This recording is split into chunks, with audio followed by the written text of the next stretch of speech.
You are vice president of the ANA. Tell me about the ANA and what's its goals and the ANA. It's chartered by Congress. Some of you are aware of that. It's been around since 1891. I'm a grassroots collector. I started off as a small boy around 4 years old trying to figure things out. I had a dodecagon Canadian 5-cent piece. And I was trying to get a bubble gum from one of those neoclassic bubble gum machines, and it wouldn't operate in this vending machine. So I ran across, asked my mother, across the street, asked my mother, what's going on with my nickel? She says, Canadian. Okay, what's Canadian? What's Canada? So every time I asked her questions, it was what? So she gave me a buffalo nickel, told me to go buy some bubble gum and save that nickel. Since it had so much interest to me, why don't you save it? That was my inauguration to a coin collecting almost for the rest of my life. I'm 68, so about 64 years I've been involved in numismatic in some form or the other. Today I'm vice president of the American Numismatic Association. Had a grassroots program trying to get students, young people involved in education. I think it's imperative that all educators take opportunity and time to get their students involved. I mean, it's a great opportunity. It's a good thing to take a look at what they're calling STEM now. Science, technology, engineering, and mathematics, and what's going on in the coin collecting industry. Our mission is to educate by educational exhibits. Here at this show, we have wonderful educational exhibits. People are putting their educational exhibits on display for you to take a look at. I actually call it DICE, D-I-C-E. Dealers, dealers, buy, sell, trade, swap, put money on the kitchen table. I call it beans on the kitchen table. Then you have investors. They have no interest. They have disposable income. They buy, sell, trade, swap, only for rate of return, maturity date. What's my interest rate? How much can I get? Some of them don't even know the difference between gold and silver. They just want to know how much money is involved. Then you got the collector. They've been bit by the bug. It's a terrible bug. You'll do anything to try and complete your Morgan set or your Lincoln sets. It's interesting how collectors will get involved. It's a sophisticated kind of a hobby. Then you have the exhibitors, E, D-I-C-E, it's dicey. E is the exhibitors.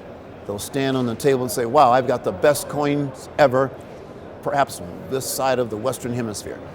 And so you put all that together and you got a nice hobby, all kinds of different occupations and people involved, and it's such a great occupation being a numismatist and collecting coins. And what's the long term of the hobby? What's going to happen to numismatics? Let's take a look at the future, next 3, 5, 7, 10 years. They're doing a lot of things now with new technologies involved in our, should I say, buying and trading and exchanging goods and services, the chips on your credit cards and thumbprint and those kinds of things, and your electronic gadgets. iPhones now, your money's in cyberspace. They're talking about bitcoins and wave your hand and money disappears and twinkle dust and those kinds of things. What I'm noticing now in the next 3 and 5 years, the U.S. Mint is cutting back and making a whole bunch of new productive items. Today we're talking about a new basketball coin coming out commemorative. They're talking about coins for the 75th anniversary of World War II. All kinds of things are hitting our plate. There's a lot of things for collectors.